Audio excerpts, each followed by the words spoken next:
Hi everyone, welcome you all. And today in this video we are going to discuss October month magazine current affair. So in this video we are going to discuss science and tech. ठीक है. So ये video काफ़ी interesting होगा because in this video कुछ ऐसे topic हैं like Nobel prize किनको किनको मिला है इस बार. ठीक है. और कुछ ऐसे शॉर्ट्स न्यूज़ हैं उसको भी हम लोग देखेंगे. But I want to say that ये सिंगल वीडियो में कुछ ऐसे शॉर्ट्स वाले हम लोग नेक्स्ट वीडियो में करेंगे. बट इस वीडियो में हम लोग एक अलग पार्ट कवर करेंगे. ठीक है. सो आई होप ये आपका बेनिफिट करेगा एंड ये काफ़ी इंटरेस्टिंग लगेगा. ठीक है. सो चलते हैं, आज हम लोग कुछ टॉपिक देख लेते हैं कौन कौन सा हम लोग को डिस्कस करना होगा इसमें. So now see. तो ये है साइंस एंड टेक का. ठीक है. साइंस एंड टेक्नोलॉजी, ये नोबेल प्राइज़ इन केमिस्ट्री किसको मिला? मेडिसिन में, फिजिक्स में. ठीक है. भारत जैन प्रोग्राम है क्या? स्पैडेक्स है क्या? ठीक है. स्पेस बेस्ड सर्विलांस में क्या हो रहा है? यूनिफाइड जीनोमिक चिप में क्या हो रहा है? Drugs quality in India, AMR, ये सारा चीज़ को हम लोग एक सिंगल वीडियो में कवर करेंगे. एंड नेक्स्ट ये पार्ट जो होगा ये हम लोग शॉर्ट्स एंड न्यूज़ अलग वीडियो में करेंगे. देखो ये क्या होता है कि ये प्रिलिम्स पॉइंट से ज़्यादा इंपॉर्टेंट हो जाता है हमारे लिए. तो ठीक है, चलो चलते हैं, अब हम लोग देखेंगे. एंड इस तरह से हम लोग का फर्स्ट वीडियो हो जाता है. और एक से फर्स्ट टॉपिक है. ठीक है. ये नोबेल प्राइज़ इन केमिस्ट्री किसको मिला है? देखो मैं एक चीज़ यहाँ पे बता दूँ कि अगर हम लोग जब भी नोबेल प्राइज़ पढ़ते हैं तो हम लोग को यहाँ पे दो चीज़ ध्यान रखना है. ठीक है. एक तो किसको मिल रहा है. ठीक है. तो अवार्डी को देखना है, अवार्डी को, और साथ ही साथ यहाँ पे ये देखना है कि किस फील्ड में दिया जा रहा है. ठीक है. सब्जेक्ट, तो उनका फाइंडिंग क्या था. तो ये चीज़ पे हम लोग को ध्यान में रखते हुए ये सारा का सारा टॉपिक करेंगे. बट यहाँ पे कुछ ऐसे स्टैटिक्स पॉइंट भी होंगे, उसको हम लोग ओवरव्यू कर लेंगे. ठीक है. सो चलो ठीक है. देखो फर्स्ट है केमिस्ट्री में जो मिला है. केमिस्ट्री मिला है एक इनको सिंगल मिला है डेविड बेकर को, और डेविड बेकर को मिला है कंप्यूटेशनल प्रोटीन डिज़ाइन के लिए. ठीक है. और एक जॉइंटली मिला है डेविस हसाबिस को एंड जॉन जंपर को. इनको मिला है जॉइंटली. ये मिला है प्रोटीन स्ट्रक्चर प्रिडिक्शन के लिए. ठीक है. देखो यहाँ से बनेगा तो क्वेश्चन यहाँ से बनेंगे, और कभी कभी स्टैटिक्स भी बनता है, तो हम लोग आगे देखते हैं इसमें. ठीक है. So David Baker's work on computational protein design, और ये है बेसिकली इनका काम ये था. हम लोग को ये ध्यान रखना है कि है क्या. पहले सबसे हम लोग देख लेते हैं पहले कि कंप्यूटेशनल प्रोटीन डिज़ाइन होता क्या है. हम लोग यहाँ पे देखते हैं कि न्यू प्रोटीन का क्रिएशन ऐसे करना है जो बेसिकली इसमें देखते हैं कि कुछ ऐसे फंक्शंस होते हैं या प्रॉपर्टीज होते हैं जो नेचर में एग्जिस्ट नहीं करते हैं या नेचर में पाए नहीं जाते हैं. तो बेसिकली हम लोग क्या करते हैं जब एआई का अप्लाई करेंगे या फिर कुछ कंप्यूटेशनल डिज़ाइन करेंगे तो यही सब कुछ कुछ चेंजेस देखने को मिलता है कि जो एग्जिस्ट नहीं कर रहा है उसको भी कैसे ऐड करके उसमें भी क्या ट्रांसफॉर्म करके एक नया डिज़ाइन तैयार करना है, एक नया किसी भी स्पीसीज़ को बनाना है. तो यहाँ पे भी यही किया जा रहा है कि कंप्यूटेशनल प्रोटीन डिज़ाइन में हम लोग यही देखते हैं जो नेचर में अगर उस नोबल फंक्शन या प्रॉपर्टीज नहीं पाया जाता है उसको भी यूज करके. ठीक है. वो किस तरह से हम लोग को न्यू प्रोटीन क्रिएट करना है, तो इस पे यहाँ पे फोकस किया गया है. ये first successful design of A small protein via competition ये पब्लिश किया गया था बाय दहियत एंड मायो. ये किया था 1997, बहुत पहले ही. तो ये भी आप हम लोग को ध्यान रखना होगा. ठीक है. ये जो पहला ऐसा कंप्यूटेशनल बेस्ड जो स्मॉल प्रोटीन था बेसिकली वो डिज़ाइन किया गया था 1997 में दहियत एंड मायो के द्वारा. देखो एक हम लोग देख लेते हैं डेविड बेकर ने इनका क्या क्या काम रहा और किस तरह से सक्सेसफुली जो कंप्यूटेशनल प्रोटीन डिज़ाइन इन्होंने ये बनाया. तो David baker successfully created new proteins, और न्यू प्रोटीन्स बेसिकली ये सिंथेटिक प्रोटीन होता है. ऑब्वियस बात है ये बना रहे तो सिंथेटिक प्रोटीन ही होगा, और जो हमारे बॉडी में बनता है तो वो अलग होता है. ठीक है. देखो ये जो है ये बेसिकली इनका इसका अगर डिज़ाइन का हम लोग बात कर लेते हैं तो ये स्टार्ट कर दिया गया था इस प्रोटीन का. इसका नाम अगर देख लो तो ये टॉप 7 बोला गया है. ठीक है. और ये 2003 से ही स्टार्ट कर दिया गया था. तो it was an entirely a new protein, और बेसिकली ये न्यू प्रोटीन है जो कि both structurally and sequence wise है. ठीक है. और ये डिज़ाइन किया गया है बाय दी ऑटोमेटेड कंप्यूटेशन, ये भी माइंड में रखना है. अब चलते हैं, कुछ ऐसे रोसेट सॉफ्टवेयर भी है जो डेवलप किया गया बाय बेकर और उनके टीम के द्वारा. ये किया गया 1999 में. ठीक है. जो कि बेसिकली इसका ये काम था कि फ्रॉम शॉर्ट स्ट्रक्चरल फ्रेगमेंट्स ये प्रोटीन को असेंबल करता है. ठीक है. और इन्हांस करता है स्ट्रक्चरल प्रिडिक्शन और उसके डिज़ाइन में. देखो हम लोग देख लेते हैं थोड़ा सा कंप्यूटेशनल प्रोटीन डिज़ाइन का एप्लीकेशन कहाँ कहाँ है, पोटेंशियल एप्लीकेशन. ठीक है. तो ये जैसा कि अभी हम लोग देख रहे हैं कि फार्मास्यूटिकल में तो है ही, जैसे थेराप्यूटिक प्रोटीन्स और एक्सेट्रा में. ठीक है. वैक्सीन क्रिएशन में भी इसका अच्छा खासा रोल है जो कि मोर इफेक्टिव होगा, लाइक इम्प्रूवड फ्लू वैक्सीन जो होता है उसके पर्पज़ से. नैनो मटेरियल में भी यूज़ कर सकते हैं, लाइक न्यू प्रोटीन जो है ये यूज़ कर सकते हैं creating eco friendly nano materials. ठीक है. टीनी सेंसर के तौर पे भी हम लोग यूज़ करते हैं ये कंप्यूटेशनल को, जैसे कि use of bio sensor in studying the interplay between the cancer, जैसे कुछ होता है ना, लाइक कैंसर हो गया और कैंसर ट्रीटमेंट्स के लिए, ठीक है। तो और साथ ही साथ सेल सिग्नलिंग के लिए, तो इसमें क्या होगा कि हम लोग इसका यूज कर सकते हैं सेंसर का, और डिटेक्ट कर सकते हैं हमारे जो भी ऐसे अनटच्ड बॉडी में जो ऐसे कुछ पार्ट होते हैं, ठीक है। सो एक है यहाँ भी देखो, ये वेस्ट मैनेजमेंट में यूज़ कर सकते हैं, like enzymatic degradation of plastics, तो इस जगह पे हम लोग अच्छे से यूज कर सकते हैं। अब चलते हैं थोड़ा सा, ये देख लो जैसे वर्क ऑफ डेमी सर्विस, ये जो जॉइंटली इनको मिला है प्रोटीन स्ट्रक्चर प्रोडिक्शन के लिए, ये इनका क्या रोल रहा था, कैसे रहा था, ठीक है, ये चीज़ हम लोग देखते हैं। तो एक मिला है डेमिस हस्बिस को एंड जॉन जंपर को, ये बेसिकली आर्टिफिशियल इंटेलिजेंस का यूज किए हैं, और ये बेसिकली एक प्रॉब्लम था, 50 ईयर ओल्ड प्रॉब्लम, कि किस तरह से प्रोटीन्स के कम्प्लेक्स स्ट्रक्चर को प्रिडिक्ट करना है, उसमें इन्होंने एआई इंटेलिजेंस का यूज किया, ठीक है। सो यहाँ पे ये देखने को मिला कि how protein fold into shapes that determine their functions, तो इसके लिए किस तरह से होता है, और इसमें प्रोटीन का सिंथेशन आगे कैसे होता है, तो इसके लिए इन्होंने एआई इंटेलिजेंस का यूज किया, ठीक है। तो इस तरह से ये यहाँ पे इनको दिया गया प्रोटीन स्ट्रक्चर प्रिडिक्शन में। देखो सिग्निफिकेंस ऑफ डिस्कवरी की अगर हम लोग बात करते हैं तो बहुत अलग अलग सिग्निफिकेंस है, जैसे कि अब हम लोगों ने अभी ओवरऑल ये देख लिया, सो इस पर हम लोग ज़्यादा अभी डिस्कस नहीं करेंगे। बट यहाँ पे देख लो कि द वर्ड प्रोटीन जो है ये प्रोट्यूज से, ग्रीक वर्ड से डिराइव किया गया है। इसका मतलब ही होता है प्राइमरी और प्राइम इंपॉर्टेंस, ठीक है। तो इस तरह से आपको पता भी है कि प्रोटीन हमारे लिए कितना इंपॉर्टेंट है हमारे बॉडी फंक्शन के लिए, ठीक है। तो चलो ठीक है, अब हम लोग चलते हैं कुछ प्रोटीन के बारे में देखना चाहो तो बेसिकली ये स्टैटिक पॉइंट है, तो मैं यहाँ पे ज़्यादा डिस्कस नहीं करूँगा बिकॉज वो आप साइंस में पढ़ते ही हो। सो बट एक ओवरव्यू देख लेते हैं कि प्रोटीन जो होता है ये 4 मेजर टाइप्स ऑफ बायोमोलिक्यूल्स से बना होता है, ठीक है। और इसमें कुछ ऐसे अदर 3 जो होते हैं ये कार्बोहाइड्रेट होते हैं, लिपिड्स होते हैं, और न्यूक्लिक एसिड देखने को मिलते हैं प्रोटीन में, ठीक है। देखो प्रोटीन का बात करते हैं तो ये बाई पॉलीमेरिक स्ट्रक्चर होता है, ठीक है, जो कि लीनियर चेन ऑफ 20 ऐसे नेचुरल अकरिंग एमिनो एसिड होते हैं उससे बना होता है, ठीक है। तो इसमें जो बायोपॉलीमेरिक चेन में 20 नेचुरल अकरिंग एमिनो एसिड होता है, जैसे कि जो लिंक्ड होता है बाई पेप्टाइड बॉन्ड, ठीक है। आप यहाँ पे ये फिगर देख पाओगे। तो ये चीज़ है, जैसे ये अमीनो एसिड आप देख लो यहाँ पे सारा का सारा मेंशन किया गया है, प्रोलीन हो गया, ग्लाइसिन हो गया, ग्लूटामिक एसिड हो गया, ग्लूटामीन हो गया, ठीक है, सिस्टीन हो जाएगा, अस्पार्टिक एसिड हो गया, ये सारा चीज़ जो है लाइस्पिन हो गया, ठीक है, ल्यूसिन हो गया, आइसोल्यूसिन हो गया, हिस्टिडाइन हो गया, तो इस तरह से पूछता है कहीं ना कभी, ठीक है। तो ये थोड़ा सा ध्यान रख लेना है। देखो कंपोजिशन ऑफ, ऑल्दो ये स्टैटिक पार्ट है बट हम लोग देख लेते हैं, जैसे कंपोजिशन ऑफ अमीनो एसिड और उसका रोल क्या है इन प्रोटीन, ठीक है। और बेसिकली ये है कि ये किस तरह से और प्रोटीन के स्ट्रक्चर को डिसाइड करता है। देखो पेप्टाइड बॉन्ड जो होता है ये फॉर्म होता है जब carboxyl group of one amino acid जो होता है वो रिएक्ट करता है अमीनो ग्रुप से, ठीक है, तो नेक्स्ट अमीनो एसिड से, तो इस तरह से ये बनता है, ठीक है। सो यहाँ पे ये भी हम लोग को माइंड में रखना है।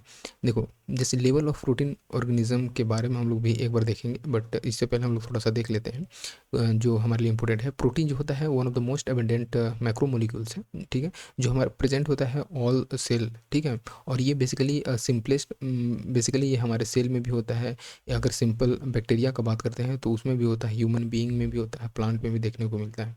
कोलेजन अगर हम लोग बात करते हैं इसी में, तो ये एबंडेंट प्रोटीन होता है एनिमल में, और जबकि हम लोग ये जो होता है पूरी एक तरह से जितने भी एनिमल हैं वर्ल्ड में उसमें देखने को मिलता है।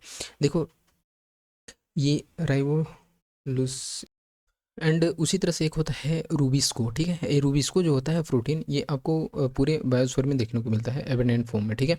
तो यहाँ से हम लोग देख लिए प्रोटीन के बारे में, अब हम लोग इस पर ज़्यादा टाइम नहीं देंगे क्योंकि वैसे भी स्टडी का पार्ट है। अब चलते हैं हम लोग नोबेल प्राइज़ इन मेडिसिन किसको मिला है ये ध्यान रख लो। तो ये मिला है विक्टर एम्ब्रोस को, ठीक है, और साथ ही साथ गैरी रोकुन को, ठीक है। तो ये डिस्कवरी किए थे माइक्रो आरएनए का, तो इनके लिए इनको ये मिला है। बेसिकली ये जो है इसका माइक्रो आरएनए का डिस्कवरी करने का कि किस तरह से पोस्ट ट्रांसक्रिप्शन जीन रेगुलेशन में इसका रोल है, और तो इस तरह से उनको इसके लिए दिया गया है, ठीक है। देखो एक बात कर ले डिस्कवरी के बारे में, तो इन्होंने ये पहली बार नहीं, बट अगर हम लोग बात करते हैं तो इन 1993 विक्टर एम्ब्रोस एंड गैरी रूकन है ये डिस्कवर करते हैं माइक्रो आरएनए का और इसका रोल का, ठीक है, कि किस तरह से जीन रेगुलेशन में आफ्टर ट्रांसक्रिप्शन, और अभी जा करके इनको नोबेल प्राइज़ मिलता है, ठीक है।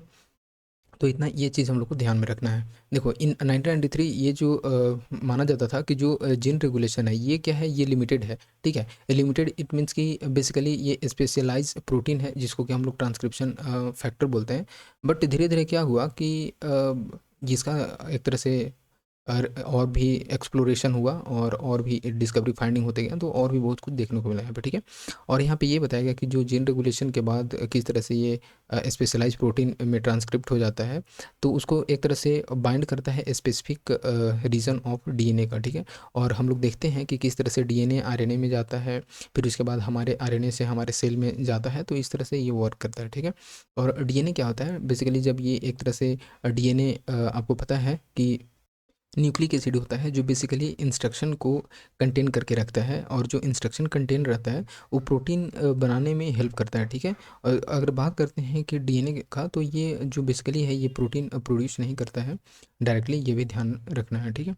तो बस इतना है यहाँ पे। और इस तरह से ये डिटरमाइन करता है कि एमआरएनए कैसे प्रोड्यूस होता है, ठीक है, एमआरएनए। आगे चलते हैं। अब आगे चलते हैं, जैसे यहाँ पे ये देख लो कि जो ये डिस्कवर करते हैं रोल ऑफ माइक्रो आरएनए, ठीक है, और बाय इन्वेस्टिगेटिंग म्यूटेंट, ये म्यूटेंट का नाम है काइनो हैर्बिटिस एलिगेंस नेमाटोड्स। तो ये इतना तो इम्पोर्टेंट नहीं है, बट ये माइंड में रख सकते हैं, ठीक है। चलो ठीक है। Discovery revealed a completely new principle of gene regulations. तो obvious सी बात है, नया फाइंडिंग हुआ तो नया नया रेगुलेशंस और किस तरह से जीन रेगुलेट होता है, इसका क्या क्या एप्लीकेशंस है, ये सारा चीज़ में देखने को मिला। ये इंक्लूडिंग ह्यूमन और साथ ही साथ मल्टी सेलुलर ऑर्गेनिज्म में। चाहो तो ये देख लो, नहीं तो उतना इम्पोर्टेंट नहीं है। M I R N A, ठीक है। देखो माइक्रो आर एन ए के बारे में थोड़ा सा देख ही लो, क्योंकि ये मेंस पॉइंट से इंपॉर्टेंट है, कभी कभी प्रीलिम्स में ऐसे फैक्ट्स बनते हैं। तो ये क्या है, एक small non coding R N A है, ठीक है। ये सिंगल स्ट्रैंड मॉलिक्यूल्स जो डीएनए को किस तरह से इंस्ट्रक्शन जो कंटेंट करता है वो प्रोटीन में कैसे ट्रांसफर होता है, उसमें ये हेल्प करता है, ठीक है। ये क्या है, small non coding R N A है, जो कि हेल्प करता है आपको जो जीन एक्सक्रिप्शन है, जीन ट्रांसक्रिप्शन, जीन एक्सप्रेशन को रेगुलेट करने में, कि किस तरह से जो सेल में जाने के बाद वो जीन के एक्सप्रेशन को रेगुलेट करेगा। इस तरह से यहाँ पे देखने को मिलता है। अगर हम लोग यूँ बोले तो माइक्रो आरएनए जो है डीएनए में जो भी ऐसे कंटेन होते हैं इन्फॉर्मेशन, वो प्रोटीन में करेगा और वो सेल में जाएगा, प्लस में सेल जो है वो जीन के रेगुलेट करने में, जीन एक्सप्रेशन को रेगुलेट करने में हेल्प करता है। ये आपको ध्यान में रखना है। चलो ठीक है, आगे चलते हैं। ये कंट्रोल करता है gene expression by binding with mRNA, ठीक है। इतना बस था। जीन रेगुलेशन के बारे में देख लो। तो जीन रेगुलेशन एक ऐसा प्रोसेस है जिसमें कि यूज किया जाता है to control the timing, location, amount, जिसमें कि बेसिकली जीन को कैसे हम लोग एक्सप्रेस करना है। तो obvious सी बात है, जीन को, जीन के जितने भी ऐसे फंक्शंस हैं और उसके लोकेशन, उसको रेगुलेट करने का काम कौन करेगा, तो ये जीन रेगुलेशन मेथड में होता है, ठीक है, प्रोसेस में। जेनेटिक इन्फॉर्मेशन ये फ्लो करता है फ्रॉम डीएनए टू एमआरएनए, ये ध्यान रखना है, बहुत बहुत इंपॉर्टेंट है यहाँ से। तो जेनेटिक इन्फॉर्मेशन फ्लो करेगा डीएनए टू एमआरएनए, obvious सी बात है। और ये कैसे करता है, तो भाया ट्रांसक्रिप्शन, तो ये भी माइंड में रख सकते हो, ठीक है। ये है ये इम्पोर्टेंट है for organism to respond environmental change. किस तरह से अभी इन्वायरमेंटल चेंजेस देखने को मिल रहे हैं, तो इसमें अगर इन्वायरमेंट में ऑर्गेनिज्म को सर्वाइव करना है तो खुद के जीन में चेंजेस लाना ज़रूरी हो जाता है, ठीक है। देखो अगर बात करते हैं जीन रेगुलेशन के बारे में, तो अभी हम लोगों ने देखा, तो डीएनए यहाँ पे जीन आपको देखने को मिलेगा, और ये किस तरह से डीएनए से ट्रांसक्रिप्ट होकर के एमआरएनए और एमआरएनए से प्रोटीन ट्रांसलेशन के माध्यम से, एंड देन फिर ये क्या होता है कि सेल टाइप में जाता है और सेल टाइप में हमारे पूरे बॉडी में रेगुलेट होता है, ठीक है। तो ये चीज़ यहाँ से देखने को मिलता है। आगे चलते हैं, यहाँ पे हम लोग देख लेते हैं जैसे ट्रांसक्रिप्शन एंड ट्रांसलेशन के बारे में। तो ट्रांसक्रिप्शन की बात करते हैं, तो ये ऐसा प्रोसेस होता है जिसमें कि जो भी ऐसे स्ट्रैंड ऑफ डीएनए होते हैं, वो जो इन्फॉर्मेशन कंटेन करते हैं, वो कॉपी किया जाता है into new molecules of mRNA, ठीक है। तो वही है जैसे कि हम लोग बताया था कि डीएनए से एमआरएनए जाना, तो ये चीज़ यहाँ पे ट्रांसक्रिप्शन में देखने को मिलता है, ठीक है। तो वी कैन से छोट स्मॉल एम, ठीक है। आगे चलते हैं। ये कैरी किया जाता है बाई एन एंजाइम, जिसको कि हम लोग आरएनए पॉलीमेरेज बोलते हैं, and number of necessary proteins जो कि ट्रांसक्रिप्शन के फैक्टर में वर्क करते हैं। ट्रांसलेशन अगर बात करते हैं, तो इसमें ये देखने को मिलता है कि इन्फॉर्मेशन जो होता है इनकोडेड होता है इन एमआरएनए, ठीक है। ट्रांसलेशन में ये ध्यान रखना, ऑब्वियस सी बात है ना। पहले क्या होता है कि ट्रांसक्रिप्शन होता है, ट्रांसक्रिप्शन के में क्या होता है, डीएनए से एमआरएनए में गया, अब होता है यहाँ से ट्रांसलेशन, तो एमआरएनए से आपको देखने को मिलेगा, तो ये प्रोसेस क्या हो रहा है, ट्रांसलेशन। तो जो भी ऐसे इन्फॉर्मेशन कोडेड होते हैं एमआरएनए में, ये डायरेक्ट करते हैं addition of the amino acid को, ठीक है, ड्यूरिंग प्रोटीन सिंथेसिस। तो ये यहाँ से आपको माइंड में लेकर के चलना है। देखो ये कहाँ पे होता है ये ध्यान रखना है ट्रांसलेशन। तो ये होता है राइबोसोम में, ठीक है। राइबोसोम आपको पता है कि प्रोटीन सिंथेसिस के लिए जो प्रोटीन सिंथेसिस होता है यहीं से होता है। और ये जो राइबोसोम होता है आपको साइटोप्लाज्म में देखने को मिलेगा, तो ये वहीं पे ट्रांसलेशन देखने को मिलता है, ये प्रोसेस, ठीक है। और जहाँ से कि mRNA जो होता है ये पढ़ा जाता है और साथ ही साथ ट्रांसलेट होता है into string of amino acid chain, ठीक है। तो बस इतना हम लोग को यहाँ से समझना था। अब चलते हैं इसका आपको पता है कि सिग्निफिकेंस और डिस्कवरी ऑब्वियस सी बात है बहुत इसका ज़्यादा है और हर एक जगह पे हम लोग यूज करेंगे।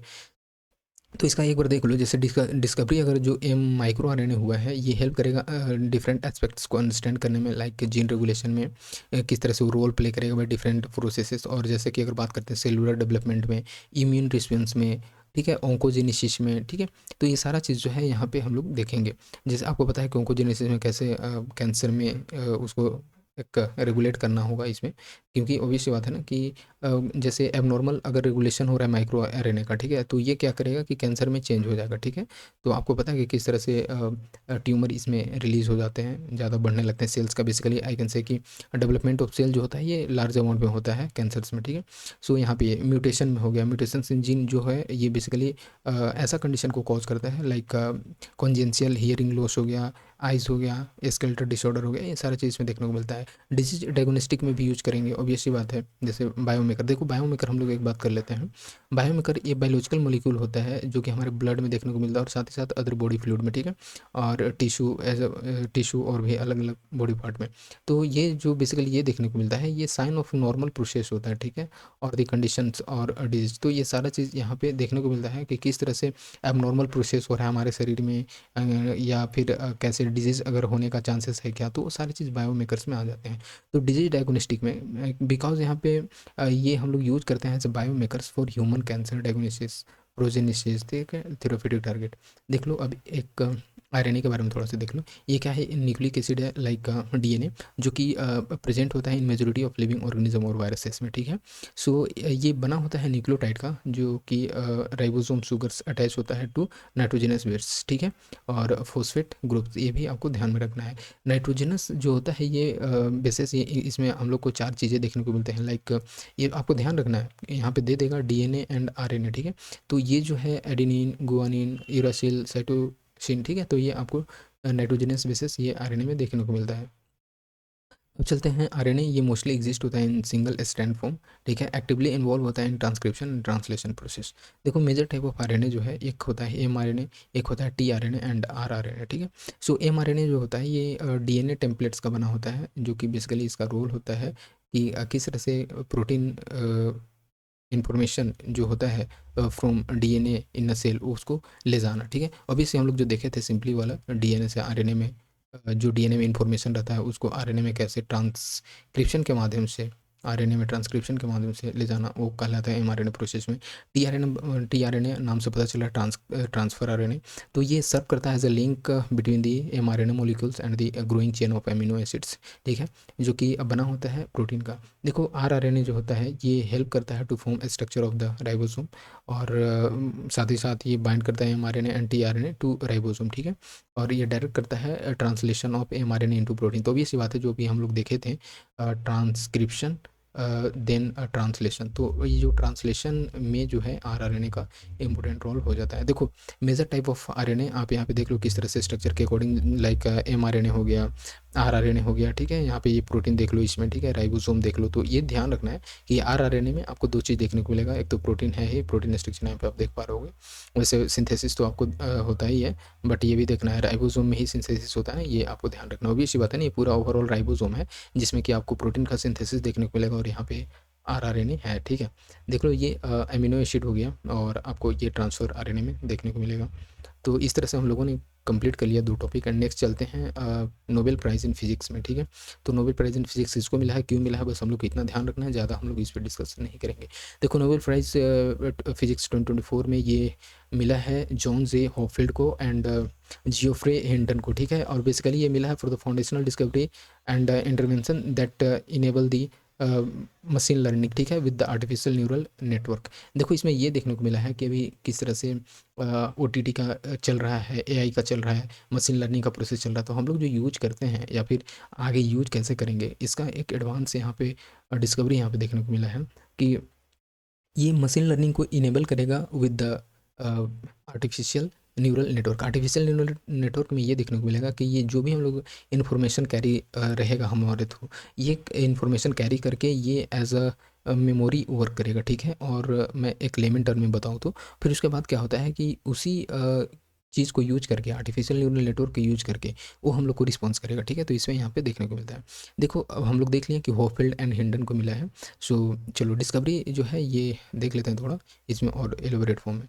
तो ये जॉन होपफील्ड ने इन्वेंट किया होपफील्ड नेटवर्क को, ठीक है। तो जॉन होपफील्ड इन्वेंटेड होपफील्ड नेटवर्क। ये ऐसा type of recurrent neural network होता है जो कि स्टोर करता है और साथ ही साथ रिकन्स्ट्रक्ट करता है इन्फॉर्मेशन को। ये नेटवर्क जो होते हैं ये एक मेमोरी सिस्टम, जैसे कि मैंने बताया कि उस तरह से वर्क करते हैं जहाँ पे बहुत सारे ऐसे पैटर्न्स को स्टोर मिला होता है, अभी हम लोग इमेज में देखेंगे, और उसको फिर रिट्राइव किया जाता है। नेटवर्क जो है ये रिलाई होते हैं ऑन डोनाल्ड हेब्स हाइपोथेसिस। और ये जो होता है बेसिकली व्हेन जो न्यूरॉन्स होते हैं ये एक दूसरे के साथ वर्क करते हैं, ठीक है। और ये इन्हांस करते हैं नेटवर्क कैपेबिलिटी को भी, ऐसी बात है। जो जो भी ऐसे इन्फॉर्मेशन होते हैं उसको प्रोसेस करने में, उसको आगे ट्रांसफ़र करने में ये अच्छे से वर्क करते हैं। तो होपफील्ड नेटवर्क जो है ये यूज किया जा सकता है for the task image recognition के लिए, डेटा रिकन्स्ट्रक्शन के लिए। तो इसका वेरियस एप्लीकेशंस देखने को मिलेगा। देखो हिंटन के बारे में देख लेते हैं, जियोफ्रे हिंटन। तो ये इन्वेंट करते हैं मेथड, और ये मेथड है बोल्ट्जमैन मशीन, ठीक है, जो कि इंडिपेंडेंटली डिस्कवर करता है, कर सकता है वैसे प्रॉपर्टीज़ इन द डेटा, और साथ ही साथ ये इंपॉर्टेंट बन गया है for the large and now in use, ठीक है। तो ये जो भी हम लोगों ने देखा आर्टिफिशियल न्यूरल नेटवर्क में, इसका जो है ये बेसिकली आर्टिफिशियल न्यूरल नेटवर्क है, इसका यूज़ एक तरह से ज़्यादा एप्लीकेशंस हो गए यहाँ पे। देखो ये ट्रेंड बोल्ट्जमैन मशीन जो है ये रिकॉग्नाइज कर सकता है और recognise familiar trends in information, ठीक है। तो किस तरह से, कहने का मतलब ये होता है ना कि जब एक चीज़ का आप बार बार रिपीटेड यूज करोगे तो वो चीज़ यहाँ पे देखने को मिल जाएगा, ठीक है। तो यही चीज़ यहाँ पे ये कैरी कर रहा है। आर्टिफिशियल न्यूरल नेटवर्क अभी देख लेते हैं हम लोग थोड़ा सा।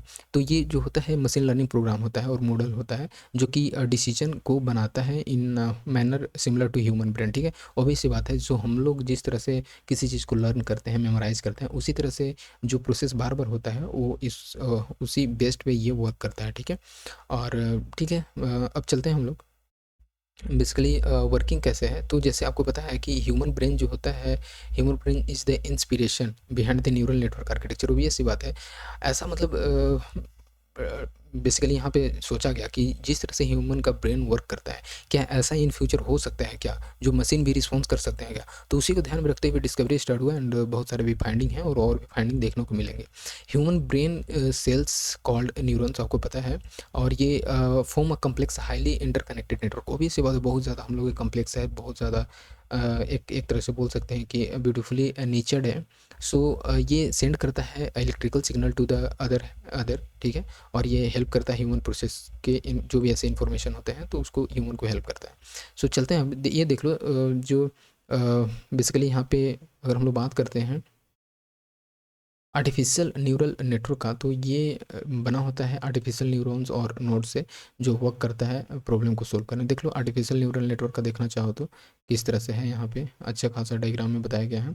आपको पता है हम लोग तो ओवरऑल देख ही लिए थे, बट आप एक चाहो तो ऐसे देख लो, ठीक है। आपको पता है न्यूरॉन्स हैं किस तरह से, फिर ये साइनेफेज होता है स्ट्रॉन्गर, एक दूसरे से कैसे कनेक्टेड है, और फिर ये आप वर्क करता है, ठीक है। सो एक बार देख लो, जैसे ब्रेन न्यूरल्स नेटवर्क जो होता है ये बना होता है लिविंग सेल्स का, ठीक है। लिविंग सेल्स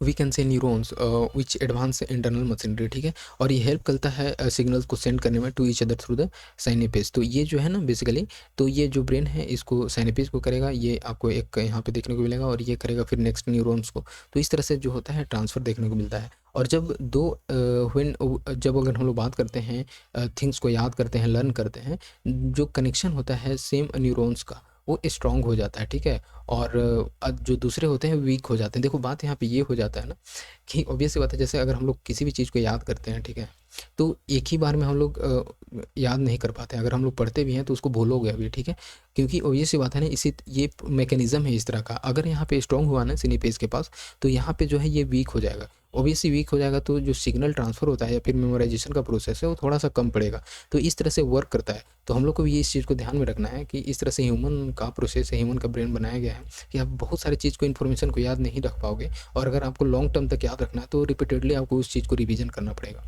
तो चलो ये चीज़ देखते हैं। आर्टिफिशियल न्यूरल नेटवर्क जो होता है ये अभी हम लोगों ने देखा कि बिल्ड फ्रॉम नोड्स जो कि कोडेड होते हैं विद द वैल्यू, ठीक है, और ये जो नोड होते हैं वो कनेक्टेड होते हैं ईच अदर। जब नेटवर्क को इस तरह से जब ट्रेंड किया जाता है, ठीक है, कनेक्शन जो होता है इसके बीच में, नोड्स के बीच में वो एक्टिव हो जाते हैं, ठीक है, और अभी हम लोग इसको देखेंगे। एंड जो सेम टाइम के बाद वो क्या होते हैं, स्ट्रॉन्गर हो जाते हैं और या फिर वीक हो जाते हैं। तो इसी चीज़ को यहाँ पे बताया गया है एलिमेंटल में कि यहाँ पे स्ट्रॉन्गर होता है, ये वीक हो जाता है। इस तरह से सिग्नल का होता है, धीरे धीरे ट्रांसफ़र देखने को मिलता है।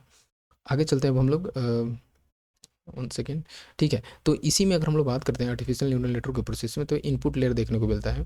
इनपुट लेयर में ये है कि ये डेटा को प्रोसेस करेगा, एनालाइज करेगा, कैटेगराइज करेगा, ठीक है, और पास करेगा नेक्स्ट लेयर को। फिर हिडन लेयर्स जो है ये एनालाइज करता है आउटपुट फ्रॉम इनपुट लेयर्स, ठीक है, और ये प्रोसेस करेगा फर्दर और उसी तरह से पास करेगा नेक्स्ट टू नेक्स्ट, ठीक है। तो ये चीज़ था।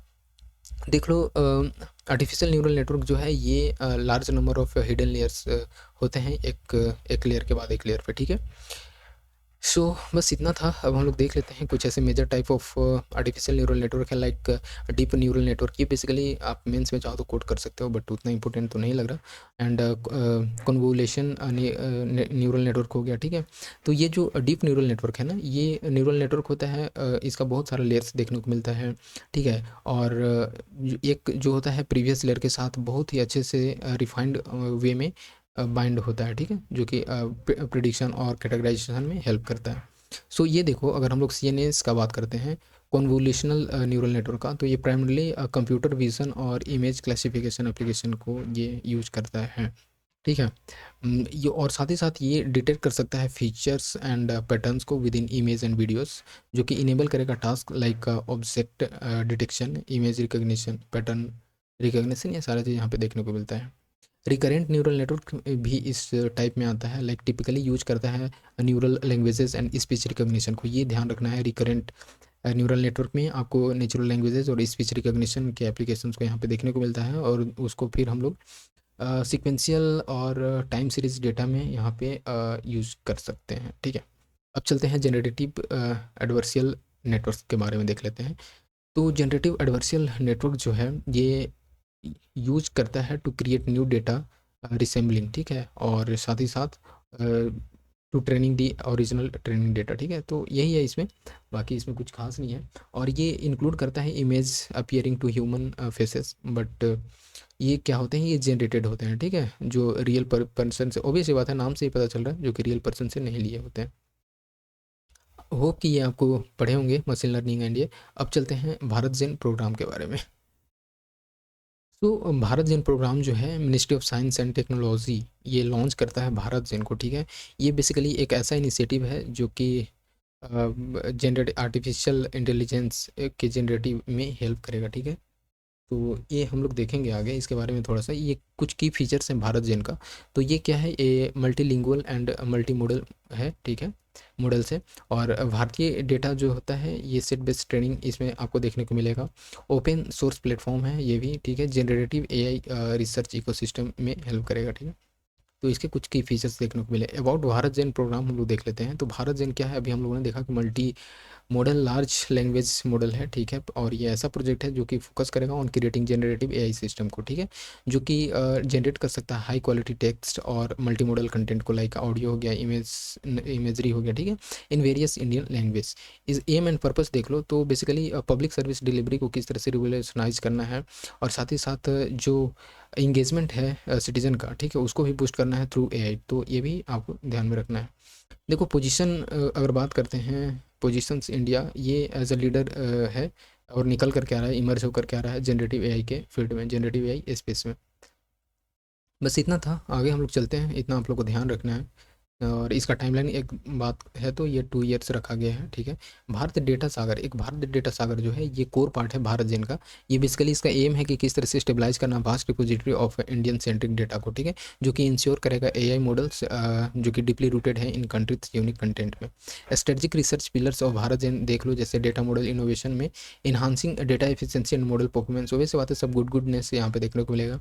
और एडवांस कैपेबिलिटीज़ एंड एप्लीकेशंस का बारे में यहाँ पे देखो तो extending AI capabilities for broader social impact.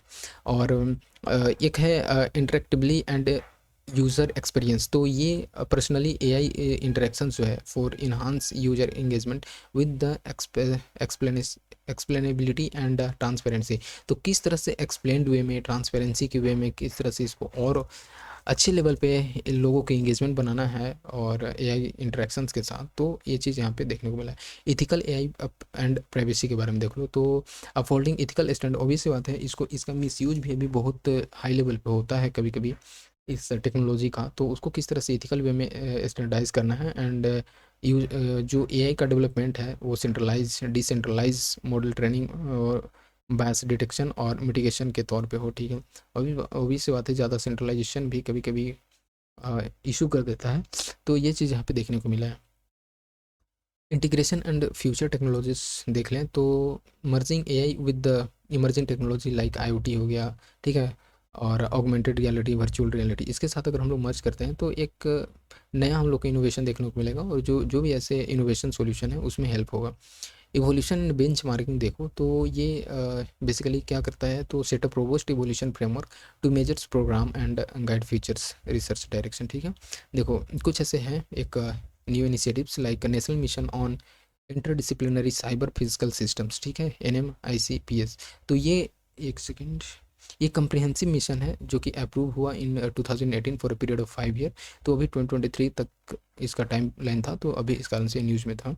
M इसका ये है कि बेसिकली किस तरह से complete convergence with the all stakeholders बनाना है, लाइक एकेडमिया हो गए, इंडस्ट्री हो गया, गवर्नमेंट हो गए, ठीक है, इंटरनेशनल ऑर्गेनाइजेशन हो गया, उसके साथ किस तरह से कंप्लीट कन्वर्जेंस करना है, ठीक है। डेवलपमेंट ऑफ टेक्नोलॉजिकल जो टेक्नोलॉजी प्लेटफॉर्म है कि किस तरह से R&D उसमें रिसर्च एंड डेवलपमेंट करना है, और साथ ही साथ ट्रांसलेशनल रिसर्च करना है, प्रोडक्ट डेवलपमेंट करना है, तो ये सारी चीज़ में देखने को मिलेगा।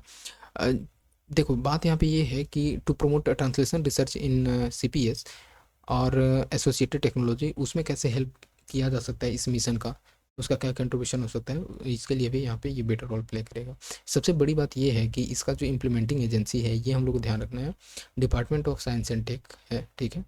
नहीं तो कभी कभी ऐसा ऑप्शन देगा जिससे क्या हो, बट ये चीज़ यहाँ पे ध्यान रखना है। देखो ये जो national mission on interdisciplinary cyber physical system है, इसके अंदर 25 टेक्नोलॉजी इनोवेशन हब है, ठीक है, जो कि इस्टेब्लिश किए गए हैं इन रिपोर्टेड इंस्टीट्यूट, ठीक है, अक्रॉस द कंट्री, लाइक बहुत सारे ऐसे हैं, तो ये हम लोग को इतना ही है, बट ये चीज़ ध्यान में रखना, जो कि इसमें आपको देखने को मिलेगा कि किस तरह से AI, machine learning, robotic, cyber security के साथ टेक्नोलॉजी जो है वर्टिकल एरिया एडवांस टेक्नोलॉजी का यूज करेगा, ठीक है। अब देखते हैं हम लोग चलो ठीक है, इतना हमारे लिए काफ़ी था। एंड नाउ नेक्स्ट कंपैरिजन देख लो थोड़ा सा traditional AI and generative AI के बीच में। की फोकस जो है ट्रेडिशनल AI में AI में ये देखने को मिलता है कि ये डेटा को एनालाइज करता है, परफॉर्म करता है स्पेसिफिक टास्क को, एंड ऑटोमेट करता है डिसीजन मेकिंग में। साथ ही साथ जनरेटिव AI में आपको पता है कि किस तरह से क्रिएट करता है न्यू डेटा को, like text, image, music, basically इसमें हम लोग जनरेट करते हैं। लर्निंग अप्रोच का बात करते हैं तो ये जो ट्रेडिशनल AI है एक्सप्लिसिट रूल्स एंड एल्गोरिथम पे ये बेस रहता है, जबकि ये डेटा ड्राइवन लर्निंग होता है जनरेटिव AI में, ठीक है। सो आउटपुट अगर हम लोग बात कर ले तो स्ट्रक्चर्ड आउटपुट्स लाइक प्रिडिक्शन हो गया, सॉल्यूशन और क्लासिफिकेशन, ये इसमें हम लोग को देखने को मिलता है। ट्रेडिशनल AI में हम लोग को ये फ़ायदा होता है, but internally content are creative output, तो इसमें हम लोग जो जनरेटिव AI में होता है ये बेसिकली आपको जो नया कंटेंट मिलेगा वो क्रिएटिव और साथ ही साथ जनरेटिव फॉर्म में देखने को मिलता है। तो बस इतना ही था, आगे चल लो हम लोग देखते हैं, कुछ ज़्यादा इधर नहीं है। एडिटेबिलिटी में देखो तो ये require manual intervention and reprogramming, जबकि अगर जनरेटिव में बात करते हैं तो ये ऑटोमेटिकली एडजस्ट कर लेता है, और साथ ही साथ जो परफॉर्मेंस होते हैं ओवर द टाइम ये इंप्रूव कर लेता है। एनालॉगी जो है ये मास्टर शेफ फॉलोइंग रेसिपी, ठीक है, ये मास्टर शेफ जो है ये रेसिपी को फॉलो करता है, एंड दो इनोवेशन शेफ जो है ये न्यू डिशेज़ को क्रिएट करता है बेसिकली इसमें। मतलब कहने का ये है यहाँ पे कि आपको ऑलरेडी यहाँ पे है, और इस बेस जो प्रोसेस होता है रेसिपी को वो चीज़ करता है, बट यहाँ पे आपको एक नया प्रोडक्ट, नया डिशेस देखने को मिलेगा बनाने पे, मिक्स करने पे, ठीक है। एप्लीकेशंस के बारे में देख लो तो ये एक्यूरेसी, इफिशिएंसी और रीजनिंग में यूज करते हैं, बट ये इसका अगर हम लोग बात करें जनरेटिव का, तो क्रिएटिविटी और कंटेंट जनरेशन में। देखो सिग्निफिकेंस क्या है भारत जन प्रोग्राम का, तो ये गवर्नमेंट बैकिंग का बात करते हैं, तो जो इनिशिएटिव है ये मार्क करता है वर्ल्ड का first government funded multi modal large language model, ठीक है। तो अच्छा स्टेप है इंडिया का, जो कि ये फोकस करता है creative, efficient and inclusive AI in Indian language, ठीक है। देखो एआई एज, ये ध्यान रखना है आपको, जो ये भारत जेन है ये ओपन प्लेटफॉर्म है, ठीक है। ये बहुत बहुत इंपॉर्टेंट है, नहीं तो कभी कभी यहाँ से फेस इस तरह से बनाएगा, तो ये माइंड में रखना है। देखो एआई एज पब्लिक गुड, आपको पता है कि भारत जेन ये डिलीवर करेगा जनरेटिव एआई मॉडल, और साथ ही साथ इसका जो एप्लीकेशन होगा ये पब्लिक गुड के लिए रहेगा, प्रोवाइड किया जाएगा। Like basically Indian social culture, linguistic diversity को कैसे मेंटेन करना है। इंक्लूसिव एआई का बात करते हैं, तो ये strive to address India's broader needs, like किस तरह से जो इंडिया की अभी सोसाइटी में मॉडर्न टाइम में किस तरह से क्या क्या ज़रूरतें हैं, लाइक सोशल इक्विटी हो गया, कल्चरल प्रिजर्वेशन हो गया, लिंग्विस्टिक डाइवर्सिटी हो गया, तो उसको इंश्योर कैसे करना है उसमें इसमें देखा जाएगा। ये basically align with the vision of आत्मनिर्भर भारत, वो वैसी बात है, सेल्फ सफिशिएंट बनना है, सेल्फ रिलायंट बनना है, ठीक है। तो ये चीज़ यहाँ पे देखने को मिल रहा है। And basically by the creating a foundational AI model, Bharat Gen का एम ही है कि ये रिड्यूस करेगा रिलायंस ऑन फॉरेन टेक्नोलॉजी और खुद पे बिल्ड करना है, ठीक है। साथ ही साथ स्ट्रेंथन करना है डोमेस्टिक एआई इकोसिस्टम को। तो कुछ अदर इनिशिएटिव है लाइक इंडिया ए मिशन, ये कंप्रहेंसिव नेशनल लेवल प्रोग्राम है, जिसमें कि ये देखने को मिलता है कि किस तरह से डेमोक्रेटाइज करना है और कैटलाइज करना है एआई इनोवेशन इकोसिस्टम को, ठीक है। सो इंडिया एआई, ये ध्यान रखना है, इंडिया ये जॉइंट वेंचर है बाय दी, बहुत बहुत इंपॉर्टेंट है यहाँ पे। ऐसा बना सकता है कि नेशनल एआई पोर्टल, जिसको कि हम लोग इंडिया एआई बोलते हैं, ये क्या है, तो ये जॉइंट वेंचर है by the meet the ministry of information and technology, और साथ ही साथ यहाँ पे है नेशनल ई गवर्नेंस डिवीज़न और नास्कॉम को साथ, ठीक है। तो ये यहाँ से रख लेना है। देखो ये research analytics and knowledge dissemination platform जो एरावत, ठीक है, एरावत, ये बेसिकली है for providing a common compute platform for AI and जो भी ऐसे नॉलेज एसिमुलेशन है उसके लिए। Global partnership on artificial intelligence GPI, आपको पता है कि ये इंटरनेशनल इनिशिएटिव है, बेसिकली इसमें ये देखने को मिलता है गाइड करने को कि किस तरह से एआई को एक सेफ यूज़ में करना है और डेवलप्ड वे में। इंडिया जो है इसका फाउंडिंग मेंबर था, ये भी आपको ध्यान रखना है। नेशनल एआई स्किलिंग प्रोग्राम, जिसमें कि इन्हांस करना है एआई स्किल को through customize training models with industrial leaders, ठीक है। आगे चलते हैं एस्पार्डेक्स के बारे में देख लेते हैं, ठीक है, स्पेस डॉकिंग एक्सपेरिमेंट।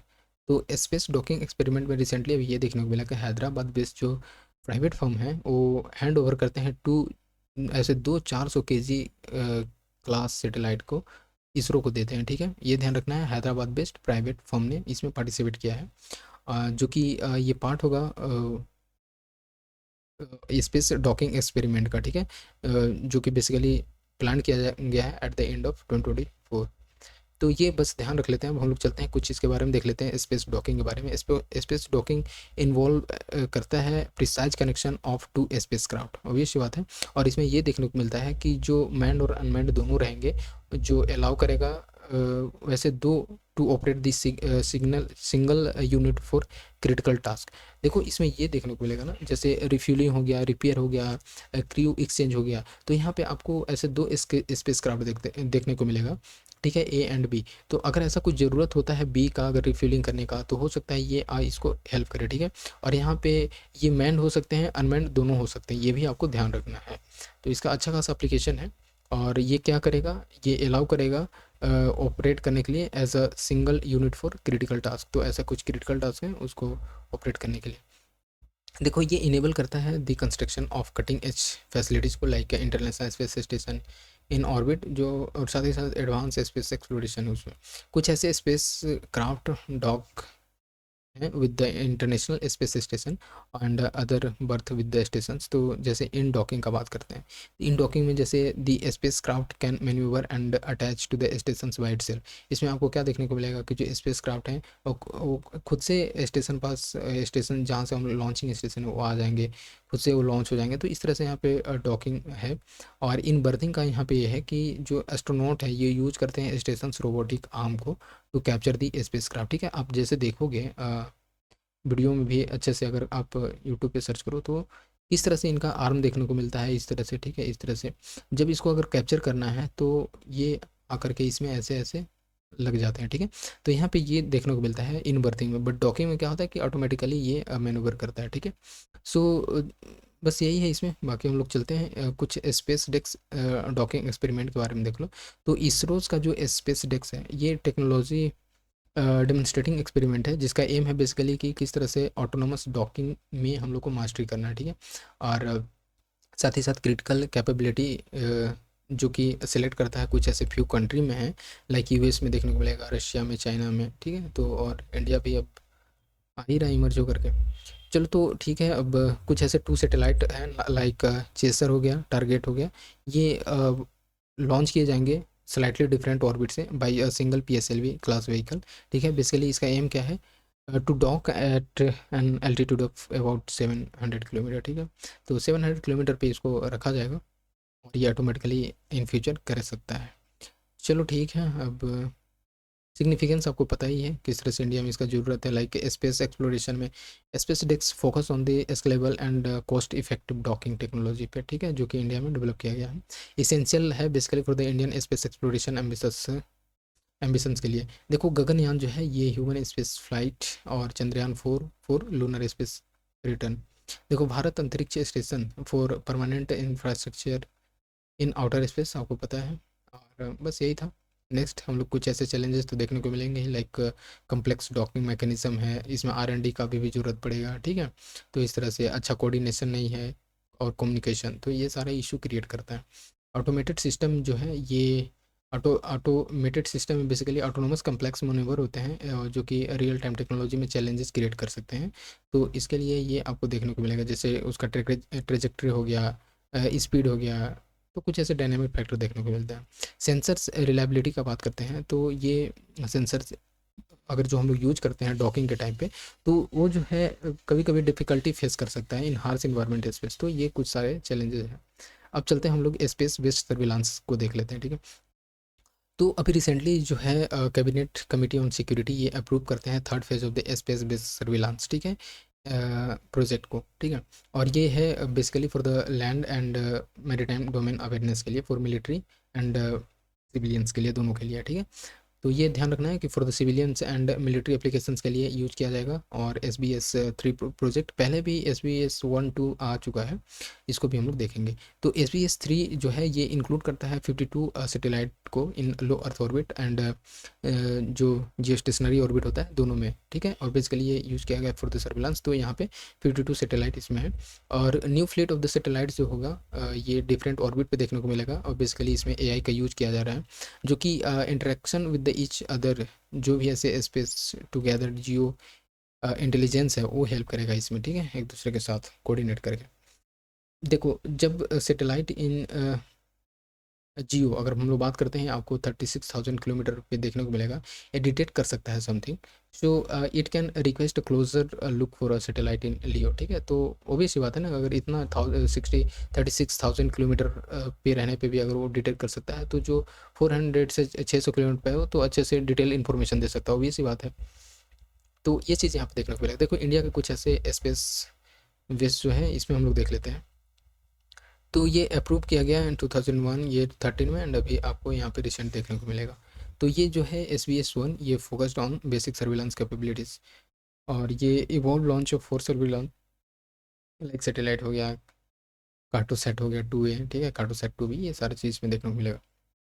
लेकिन हमारे लिए इंपॉर्टेंट ये है, बस ये भी देख लो कि ये SBS 2 जो है ये focused on enhance surveillance capabilities, particularly for maritime domain awareness. ये इन्वॉल्व दी लॉन्च ऑफ 6 ऐसे एडिशनल सर्विलांसेस सैटेलाइट हैं, लाइक कार्टोसैट 2। इसमें कुछ ज़्यादा समझाने की चीज़ नहीं है, आप माइंड में रख लो, रिसेट 2 है ये।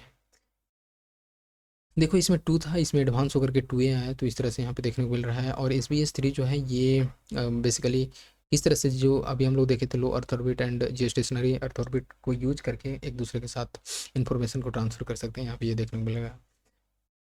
और इसका जो है ये 3 services will have the dedicated satellite for their land sea and air based. तो इसमें ये चीज़ है, जो इसमें जैसे 52 सैटेलाइट थे ना, तो इसमें ऐसे 3 हैं जो कि स्पेशल, एक तो लैंड के लिए, एक सी के लिए एंड एक एयर बेस्ड मिशन के लिए है। चलो ठीक है, अब हम लोग चलते हैं नेक्स्ट, हमारे लिए क्या इंपॉर्टेंट है। तो ये बस इंफॉर्मेशन मेंस पॉइंट से हो जाता है। देखो कुछ ऐसे एग्जिस्टिंग ग्लोबल मेजर्स हैं to regulate SBS, like outer space treaty आप देखने को मिलेगा इस समय पे, रेगुलेशन कन्वेंशन, इसमें ज़्यादा हम लोग अपना वो नहीं देंगे टाइम, अगर हम लोग ऐसा लगेगा तो फिर एक को कर लेंगे। देखो यूनिफाइड जीनोमिक चिप, ठीक है, यूनिफाइड जीनोमिक चिप जो है ये प्राइम मिनिस्टर भी लॉन्च करते हैं, unified genomic chip and indigenous sex sorted semen technology, और बेसिकली है फॉर द किस तरह से जो लाइव स्टॉक है इंडिया में उसको बेनिफिट किया जाए, उसके लिए unified genome chip, genomic chip लाया गया है। ये पूछा जा सकता है, बहुत इंपॉर्टेंट है, बीवीआई है, ठीक है। सो इंपॉर्टेंट है ये, ऐसे क्वेश्चन बनते हैं इन बायो। तो यूनिफाइड जीनोमिक चिप जो है ये बेसिकली किस तरह से लाइव स्टॉक का इन्हांसमेंट किया जाए, इसके इसको और भी बेटर पोजीशन लाया जाए in the field of live stock in India. देखो जीनोमिक आपको पता ही होगा कि ये ऐसा स्टडी होता है for all the organism of genes, जो कि इंक्लूड करता है इंटरेक्शंस ऑफ दोज जीन्स जो कि एक दूसरे के साथ इन्वायरमेंट में इंटरेक्ट रहते हैं। देखो यूनिफाइड जीनोमिक चिप के बारे में देख लो, तो ये सिंगल न्यूक्लियोटाइड पॉली मॉर्फिस होता है, मॉर्फिज्म चिप होता है, ठीक है, ये आपको ध्यान रखना है। इसका बेसिकली ऑब्जेक्टिव ये होता है कि ये डिज़ाइन किया गया for the genomic profiling and evolution of Indian cattle breeds, ठीक है। तो इसमें ये होता है कि बेसिकली अगर हम लोग बात कर लेते हैं यूनिफाइड जीनोमिक चिप का, तो ये इनेबल किया है the direct application of DNA technology to enhance the genetic potential, ठीक है, जेनेटिक इंप्रूवमेंट में कैसे उसके हम लोग चेंज करेंगे, जो कि डाइवर्स डेयरी एनिमल पॉपुलेशन को बढ़ावा इसमें इंक्रीमेंट देखने को मिलेगा। ये जो चिप है ये हेल्प करेगा फार्मर को to identify high quality cattle, ठीक है, और इन्हांस करेगा डेयरी फार्मिंग एफिशिएंसी में। वेरिएंट है क्या क्या इस चिप में देख लो, तो एक गऊ है, गऊ, ठीक है, तो गऊ चिप है, ये ध्यान रखना है आपको, फॉर कैटल, एंड महिष चिप है फॉर बुफेलो, ठीक है। सो नाम से आप समझ सकते हो ये डेवलप किया गया by consortium led by the DAHD, ठीक है, department of animal husbandry and dairy and ministry of animal husbandry and dairy and fisheries, ठीक है, तो ये आपको ध्यान रखना है। तो ये ये basically it comprise the national dairy development board, और साथ ही साथ इसमें इन लोग का भी इन्वॉल्वमेंट है, ठीक है। National institute of animal biotechnology, देख लो सिंगल न्यूक्लियोटाइड पॉलीमॉर्फिज्म के बारे में, ठीक है। तो ये जो है ये वेरिएशन इन डीएनए सीक्वेंस, जहाँ पे कि सिंगल न्यूक्लियोटाइड जो होता है बेसिकली इसमें different form of reference sequence देखने को मिलते हैं। तो डीएनए सीक्वेंस का बात करते हैं तो ये बना होता है from the chain of 4 nucleotide base, like RNA में भी हम लोग देखे थे, इफ़ यू कैन इमेजिन। तो ये जो है एक यहाँ पे एडेनिन देखने को मिलता है, साइटोसिन देखने को मिलता है, गुआनिन एंड थायमिन, ठीक है। तो ये जो है सिंगल न्यूक्लियोटाइड पॉलीमॉर्फिज्म ये रिप्लेस कर सकता है न्यूक्लियोटाइड गुआनिन को विद द न्यूक्लियोटाइड थायमिन, ठीक है, in a certain stage of DNA. So these are the most common type of genetic variation among the peoples. ये कॉमनली यूज होता है in research studies and by genetic testing companies. तो ये चीज़ यहाँ से हम लोग को ध्यान में रखना है। देखो ये चीज़ इंपॉर्टेंट है about sex sorted semen technology. तो सेक्स सॉर्टेड सीमन जो है ये जेंडर सेलेक्टेड होता है बेसिकली, तो ये आपको भी ध्यान रख लेना होगा, ठीक है। ये जेंडर सेलेक्टेड सीमन होता है जो कि यूज होता है इन आर्टिफिशियल इंसेमिनेशन, ठीक है, basically for the cattle and buffalo. So ये इंश्योर करता है the birth of only female calves with the more than 90% accuracy, जहाँ पे कि conventional semens produce equal portion of the male and female. आपको पता है कि अगर कन्वेंशनल सीमेन है, फॉर एग्जांपल अगर देखा जा रहा है कि मेटिंग होता है दो different opposite sex of the cattle, तो यहाँ पे ये देखने को मिलता है कि ये high chances in the sense कि वी डोंट नो कि कौन सा इसमें बच्चे होंगे, इन द सेंस कि ये मेल कैटल होगा या फीमेल कैटल होगी, ठीक है, वी कैन से। सो यहाँ पे ये है कि इसमें जो एक्यूरेसी होता है ट्रेडिशनल वाला में, तो जो कन्वेंशनल वाला है ट्रेडिशनल, उसमें आपको देखने को मिलेगा कन्वेंशनल वाला में कि 50-50 चांसेस होते हैं कि काल्प्स क्या होगा, मेल या फीमेल, ठीक है। बट यहाँ पे जो है ये सेक्स सॉर्टेड सीमेन, आपको पता है कि ऑलरेडी डिटरमाइन होता है, तो इसमें 90% एक्यूरेसी के साथ ये बोल सकते हैं कि फीमेल काल्प्स हो। क्यों? क्योंकि अगर फीमेल काल्प्स होगी तो इसमें नेक्स्ट वो भी उससे हम लोग को बेनिफिट होगा, लाइक दूध पर्पज़ के लिए, मिल्क के लिए, ठीक है। तो ये इसी को ध्यान में रखते हुए इस चीज़ को बेनिफिशियल यहाँ पे और भी इसका हेल्प किया जा रहा है प्रोडक्शन में। सो अब अगर हम लोग बात करते हैं मेक इन इंडिया और आत्मनिर्भर भारत इनिशिएटिव के अंदर, तो जो NDDH है, ठीक है, नेशनल डेयरी डिपार्टमेंट, तो यहाँ पे ये देखने को मिल रहा है कि ये डेवलप करता है indigenous technology of sex sorted semen, बहुत ही इंपॉर्टेंट है। बी जो है नेशनल डेवलपमेंट डेयरी बोर्ड, इन्होंने डेवलप किया है indigenous technology of sex sorted cement, ठीक है। और अभी तक हम लोग बात करते हैं तो ये मल्टी नेशनल कंपनीज ने ही बनाया रखा था, ठीक है। बट अभी ये आपका इंडिया का ही एक आत्मनिर्भर भारत में इस तरह से हेल्प कर रहा है। देखो जेनेटिक एंड ब्रीड इम्प्रूवमेंट का बात करते हैं तो ये इन्वॉल्व होता है सेलेक्टिंग एनिमल्स जहाँ की सुपीरियर जिसके ट्रेट होते हैं, ठीक है, जो कि बेसिकली प्रोड्यूस करता है फ्रोजन सीमंस को। एंड इसमें बस यही है, ज़्यादा इसमें कुछ हम लोग के लिए इम्पोर्टेंट नहीं है, बट इसमें ये है कि प्रोडक्टिविटी को ये इंक्रीज़ करने में हेल्प करता है। चलो ठीक है, ये प्रमोट करता है कंजर्वेशन ऑफ इंडिजिनस ब्रीड को, और ये इन्वॉल्व होता है डिफरेंट टेक्निक्स पे, लाइक आर्टिफिशियल इंसेमिनेशन हो गया, ठीक है, इन विट्रो फर्टिलाइजेशन हो गया, एम्ब्रियो ट्रांसफ़र टेक्नोलॉजी का, तो ये सारी चीज़ में देखने को मिलता है। देखो क्या ज़रूरत है जेनेटिक ब्रीड इम्प्रूवमेंट में, तो ये डिजीज़ फ्री क्लोज्ड हर्ड को बनाता है, ठीक है। और ये climate tolerant and disease resistance breed को डेवलप करता है। कंट्रीब्यूशन का बात करते हैं ओवरऑल, तो ये genetic pool of the breed ये इंश्योर करता है लॉन्ग टर्म सस्टेनेबिलिटी के लिए, ठीक है। Empowering farmers and building resistance livelihood में भी रिड्यूस करेगा dependency over the exotic species across the breed. तो चलो ठीक है, इतना ये था। देखो कुछ ऐसे देख लो इंपॉर्टेंट ऐसे कुछ मिशन पूछ लेते हैं कहीं ना कहीं। कुछ ऐसे अदर इनिशिएटिव्स हैं जो कि इंडिया ने लिया है जेनेटिक ब्रीड इंप्रूवमेंट में, लाइक राष्ट्रीय गोकुल मिशन, ठीक है। राष्ट्रीय गोकुल मिशन ये लॉन्च किया गया with the aim of development and conservation of indigenous. Basically इसमें ये देखने को मिला कि इंडिजिनस बोवाइन ब्रीड है उसको किस तरह से यहाँ पे डेवलपमेंट करना है, इंप्रूवमेंट करना है थ्रू द जेनेटिक अपग्रेडेशन, ठीक है। तो यहाँ पे ये चीज़ देखने को मिला। इसमें क्या होता है कि अगर हम लोग इसका नेशन वाइड यूज करते हैं तो ऑब्वियस बात है बेनिफिशियल होगा। एंड इम्प्लीमेंटेशन है of nationwide artificial insemination programme. तो ये जो है बस इसमें ये था, बाकी अब हम लोग चलते हैं, हमारे लिए इतना बस, ठीक है। देखो ठीक है, इंडी गाँव जो है इंडियाज़ का फर्स्ट कैटल जीनोमिक चिप है जो for the conservation of the pure varieties of indigenous kettles breed, जैसे गिर हो गया, कानरेज हो गया, साहिवाल हो गया, ठीक है, ओंगोल हो गया एक्सेट्रा। ये लॉन्च किया गया by the NAIB under the aegis of the department of biotechnology, ठीक है। कुछ ऐसे अदर इनिशिएटिव्स हैं लाइक ब्रीड इंप्रूवमेंट के लिए under the national livelihood mission, ये 2014 का है। एंड ई पशु हट पोर्टल, ठीक है, ई पशु हट पोर्टल जो है ये कनेक्ट करता है for the breeders and farmers regarding the availability of bovine germplasm. So बस इतना थे, कुछ ऐसे की चैलेंजेस हैं ये जेनेटिक इंप्रूवमेंट में, ये बेसिकली मेंस पॉइंट से इंपॉर्टेंट है। Like little information on the performance status for the cattle breed, ये बेसिकली हेल्प करेगा किस तरह से कुछ ऐसे स्टेटस हैं कैटल ब्रीड्स के बारे में, उसके नेटिव इन्वायरमेंट से रिलेटेड, तो सारा चीज़ यहाँ पे हम लोग जो है उसमें थोड़ा सा इशू क्रिएट हो सकता है, ठीक है। और जैसे 5 to 6 generations needed to upgrade the level of improvement period. देखो बात यहाँ पे ये बात हो रहा है ना कि अगर सच में आपको उस लेवल तक जाना है तो आपको 5 से 6 ऐसे इसके जनरेशन में आपको वो चेंजेस लाना होगा, तब जा कर के आप एक नेचुरल वे में आप इन फ्यूचर देख पाओगे, ठीक है। कुछ ऐसे एब्सेंस हैं, कुछ ऐसे बोल सकते हैं कि एम्प्लॉई का एब्सेंस है, लाइक ब्रीडर्स ऑर्गेनाइजेशन हो गए, प्रोग्रामर्स हो गए, ठीक है, प्रोग्राम्स हो गए for the each breed. Lack of semen production centre, ये भी एक मेजर इशू है रिसर्च इंस्टीट्यूट में, तो ये भी है, ठीक है। देखो ये बहुत ही इंपॉर्टेंट यहाँ पे है, like important indigenous cattle buffalo breed, जैसे देखो बहुत ही इंपॉर्टेंट है, पूछ लेता है कोई भी ऐसे PCS में भी पूछा जा सकता है, ठीक है। सो कैटल है लाइक ब्रीड और ब्रीडिंग ट्रैक्ट देखते हैं, ठीक है। तो गिर एंड कांकरेज है, ठीक है। गिर एंड कांकरेज आपको गुजरात में देखने को मिलेगा, नाम से आप गिर से समझ सकते हो। और जो देखो एक थार परकर है एंड साहिवाल, ये पंजाब एंड राजस्थान वाले रीजन में है। बद्री जो है ये आपको उत्तराखंड में देखने को मिलेगा।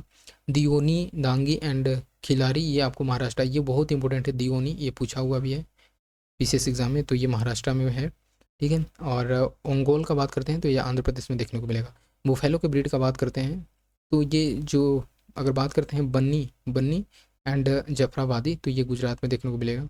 आपको एक पता है बनी ग्रास देखने को मिलता है, ठीक है, तो उससे भी आप रिलेट कर सकते हो, ये बेसिकली इंपॉर्टेंट है, ये गुजरात में देखने को मिलता है। और भदवारी भदवारी जो है उत्तर प्रदेश एंड मध्य प्रदेश में देखने को मिलेगा। और मुरह जो है हरियाणा एंड दिल्ली में, एंड महसाना जो है गुजरात एंड महाराष्ट्र में देखने को मिलता है, तो ये आपको इतना माइंड में रखना है। अब चलते हैं हम लोग ड्रग्स क्वालिटी इन इंडिया, ठीक है, ड्रग्स क्वालिटी इन इंडिया। तो जो सेंट्रल है, central drug standard control organisation, ये डायरेक्ट किए हैं manufacture of the 49 medicine to recall their products after the samples when the bound to be not standard quality. Basically इसमें ये देखने को मिला कि जो भी ऐसे 49 मेडिसिन बनाए गए उसको वापस लेने की मंजूरी दी है, वापस लेने की बात कही है, क्योंकि यहाँ पे ये है कि वो जो एक बेसिक जो स्टैंडर्ड क्वालिटी होता है उसको ये फुलफ़िल नहीं कर रही ये 49 मेडिसिन है, ठीक है। तो नाउ सी ये तो हम लोग देख लिए हैं कि ऐसे 49 मेडिसिन जो हैं इसको रिकॉल कर लिया गया है। सो देखो जैसे ड्रग सैंपल बेसिकली कुछ ऐसे न्यूज़ में रहा है, लाइक ये आपको पता है कि इसका जो क्वालिटी है, क्वालिटी टेस्ट हुआ तो जो फुलफ़िल होता है उस स्टैंडर्ड को फुलफ़िल नहीं कर पाया, तो इस तरह से उस चीज़ को ये किया गया। और इसमें इंक्लूडेड है कुछ ऐसे टैबलेट्स हैं लाइक मेट्रोनाइडाजोल, ठीक है, ये बेसिकली इन्फेक्शन को ट्रीट करता है। एंड ऑक्सीटोसिन इंजेक्शन हो गया इसमें। मेटफॉर्मिन हाइड्रोक्लोराइड हो गया जो हेल्प करता है control amount of blood glucose. And diclofenac आपको पता है सोडियम, ये पेन किलर होता है और इसी कारण से किस तरह से जो वल्चर होते हैं उनका किस तरह से जो पॉपुलेशन है वो कम हो रहा है। तो ये सारा चीज़ इसमें हम लोग देखेंगे और ये सारा चीज़ को बैन कर दिया गया है। इट मीन्स कि वापस ले लिया गया है, ठीक है, इसके ट्रायल को। तो चलो ठीक है, आगे चलते हैं हम लोग। देखो कुछ एवरी मंथ ये बताया गया यहाँ पे कि ड्रग्स सैंपल्स आर पीक, ठीक है। जो भी ऐसे डिस्ट्रीब्यूशन पॉइंट हैं या सेल्स जहाँ पे हो रहे हैं वहाँ से कुछ ऐसे ड्रग्स को ले लिया जाता है और एनालाइज किया जाता है। एंड लिस्ट ऑफ ऐसे कुछ ड्रग्स होते हैं जो कि नॉट स्टैंडर्ड क्वालिटी ड्रग्स को डिस्प्ले किया जाता है ऑन CDSCO पोर्टल पे, ठीक है। और CDSCO पोर्टल भी हम लोग देखेंगे। तो ये देखो हम लोग चलते हैं central drug standard control organisation पे। तो रेगुलेशन जो होता है ड्रग इन इंडिया तो यही करता है CDSCO। और ये मिनिस्ट्री आता है ministry of health and basically family welfare के अंदर, जो कि प्राइमरली रेगुलेटरी बॉडी होता है फॉर फार्मास्यूटिकल सेक्टर। ये रेगुलेट करता है quality, safety and efficiency of drugs को, ठीक है। एंड जो कि इसमें ड्रग्स भी शामिल हैं, मेडिकल डिवाइसेस भी हैं, कॉस्मेटिक्स भी हैं in country under the provisions of basically ये ड्रग्स एंड कॉस्मेटिक एक्ट 1940 के अंदर, ठीक है। तो ये आपको ध्यान में रखना है, 1940 and drugs and cosmetic rules 1945, ये दोनों के अंदर में रेगुलेट किया जाता है। देखो पुअर क्वालिटी ड्रग्स क्लासिफिकेशन के बारे में देख लेते हैं, ड्रग्स एंड कॉस्मेटिक एक्ट 1940। तो कुछ नोमेनक्लेचर हैं लाइक यहाँ पे देख लो, जैसे नॉट ऑफ स्टैंडर्ड क्वालिटी अगर ड्रग्स है तो ये क्राइटेरिया क्या है कि basically fail to meet quality standards और स्पेसिफिक डिफाइन इन एक्ट, तो उसको हम लोग इसमें रख लेते हैं, ठीक है। फिर उसको हम लोग ट्रीट करते हैं as a poor quality drugs. And spurious drugs के बारे में अगर लोग देख लेते हैं तो ये बेसिकली अनदर ड्रग्स के नाम पे अगर किसी दूसरे ड्रग्स को अगर हम लोग सेल कर रहे हैं, ठीक है, इंपोर्ट कर रहे हैं, तो ये वो चीज़ इसमें आता है। और imitation substitutes for another drugs hiding true identity, ये सारी चीज़ में शामिल है। साथ ही साथ बियर्स नेम ऑफ फिक्सियस और नॉन एग्जिस्टिंग मैन्युफैक्चरर, और कुछ ऐसे मैन्युफैक्चरर हैं जो स्टैंडर्ड मैन्युफैक्चरर हैं उनका नाम नहीं लेकर के किसी और चीज़ मेंशन हो, उस चीज़ को भी इसमें रिकॉग्नाइज किया जाता है। अनदर ड्रग्स और सब्सटेंस की इसमें क्या क्या सब्सटीट्यूटेड हैं, कैसे उसको सब्सटीट्यूट किया गया है बाय द अनदर ड्रग्स और सब्सटेंस, इसमें ये शामिल है, ठीक है। सो ये सारा चीज़ में देखने को मिलता है। देखो मिस ब्रांडेड ड्रग को भी इसमें रखा गया है, जैसे कुछ ऐसे कलर्ड हो गए, कोटेड हो गए हैं, पावर्ड पॉलिश, ठीक है, जो डैमेज करता है इन कंसील्ड और made to appear basically greater therapeutic value, जो भी ऐसे हैं जो कि बेसिकली जिस पे रिलाई होते हैं। बात हम लोग कर लेते हैं जैसे ओरिजिनलिटी क्या होना चाहिए ड्रग का, अगर हम लोग बात करते हैं पैरासीटामोल का। लेकिन अगर रियलिटी में अगर इसका कोटिंग का हो गया बात कर लें, तो अगर किसी दूसरे सब्सटेंस का दूसरे प्रोडक्ट का यूज किया गया है तो वो चीज़ ये सारा मिस ब्रांडेड ड्रग्स के अंदर में आ जाएगा। होता है ना कि जैसे अगर कोई रेड कोटेड है, ठीक है, रेड कोटेड टैबलेट है, उसी का क्वालिटी तो मीट नहीं कर रहा है बट फिर भी वो ऊपर से रेड कोटेड हो गया, तो हम लोग बेसिकली जो पढ़े लिखे नहीं होते हैं जनरली, सो हम लोग ट्रीट कर लेते हैं कि अरे हाँ सेम ही दवा होगा। सो इन दिस सिचुएशन क्या होता है कि हमारे हेल्थ पे इम्पैक्ट करता है, तो ये चीज़ यहाँ से हम लोग समझ सकते हो, ठीक है। जो प्रिस्क्राइब मैनर में लेबल्ड नहीं होता है वो भी इसके अंदर में देखने को मिल जाते हैं, ठीक है। सो ये सारा चीज़ इसमें शामिल है। तो चलो ठीक है, नेक्स्ट अब हम लोग देख लेते हैं कुछ एडल्टर्ड ड्रग के बारे में, ठीक है। तो ये कंसिस्ट करता है एनी फिल्थी और जो भी ऐसे फर्टरिड एंड डिकम्पोज सब्सटेंस होते हैं ये सारी चीज़ में आ जाते हैं। तो हार्मफुल बेसिकली हार्मफुल टॉक्सिक वाले जो आते हैं ये इसमें इंक्लूडेड है। सो इसमें ज़्यादा कुछ इंपॉर्टेंट नहीं था, एक थोड़ा सा ये देख लो, ड्रग्स एंड कॉस्मेटिक एक्ट 1940 ये जो भी एलोंग है, साथ ही साथ ये 1945 का, तो ये एक दूसरे से रेगुलेट करते हैं एक दूसरे के मिल करके एक दूसरे के साथ कोऑर्डिनेट करके इंपोर्ट हो गया, मैन्युफैक्चरिंग हो गया, sales distribution of drugs in India, उसको रेगुलेट किया जाता है।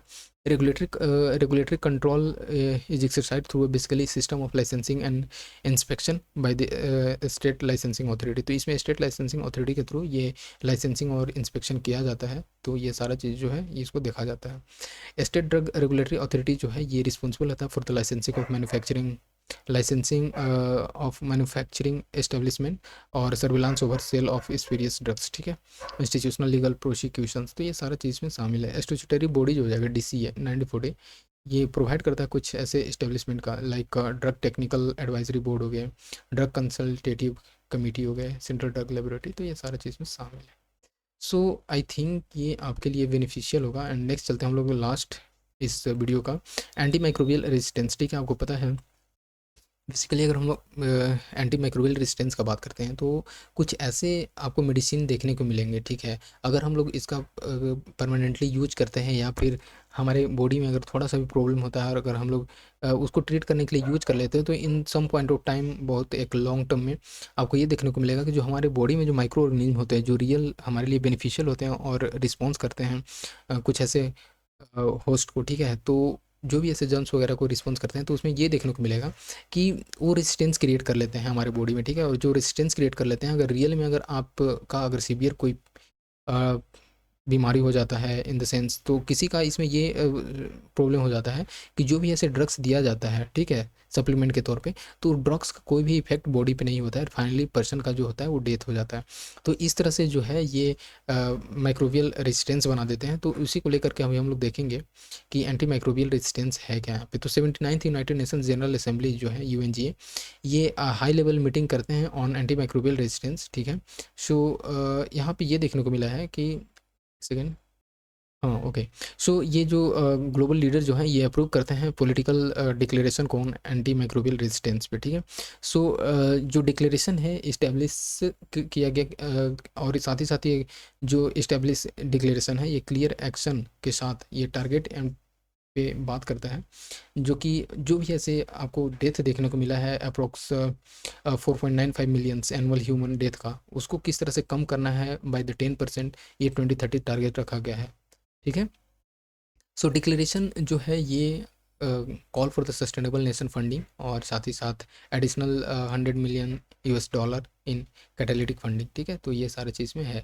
डिक्लेरेशन कुछ हैं, जैसे इसमें हो गया ग्लोबल मल्टी सेक्टरल एक्शन जो कि needed to reach the target by 2030, ठीक है। और ऑन ह्यूमन हेल्थ का बात कर लेते हैं तो एटलीस्ट 70% ऑफ एंटीबायोटिक जो है ये यूज करता है ह्यूमन हेल्थ ग्लोबली, ठीक है। ऑब्वियस बात है, हम लोग को थोड़ा बहुत कुछ सर्दी खांसी हो जुकाम हुआ तो उस चीज़ में हम लोग क्या करते हैं कि टैबलेट एंटीबायोटिक ले लेते हैं, ठीक है। सो इस कारण से क्या होता है कि एक्सेस ग्रुप ऑफ एंटीबायोटिक के कारण जो होता है ना ह्यूमन हेल्थ पे कभी कभी जो मैंने प्रोसेस बताया इस तरह से वर्क करता है। एग्रीकल्चरल एंड एनिमल हेल्थ पे भी है इसका, ठीक है, कि आपको यूज करना है जैसे meaningful reduce the quantity of antimicrobial use globally, ये आपको एग्रीकल्चर फूड सिस्टम में ये 2030 में टारगेट रखा गया है। चलो ठीक है। कुछ ऐसे डेटा हैं like data bank impact of antimicrobial resistance approx 39 million death जो है एस्टिमेट किया गया from the antibiotic resistance infections by 2050 with the 2 millions annual death projected in the India alone. तो यहाँ पे ये एस्टिमेट किया जा रहा है कि अप्रोक्स 70% जो है डेथ है वो बढ़ सकता है इन कंपेरिजन टू 2022, और ये देखा जा रहा है 2050 तक, ठीक है। जो कि इसमें बेसिकली एशिया इंक्लूडिंग एशिया जो है ये यहाँ पे ज़्यादा इसमें इम्पैक्ट देखने को मिलेगा, ठीक है, एंटीमाइक्रोबियल रेजिस्टेंस का। $100 ट्रिलियन का अगर बात करते हैं तो कम्युलेटिव लॉस देखने को मिलेगा in global economic output by the 2050, ये वर्ल्ड बैंक का कहना है।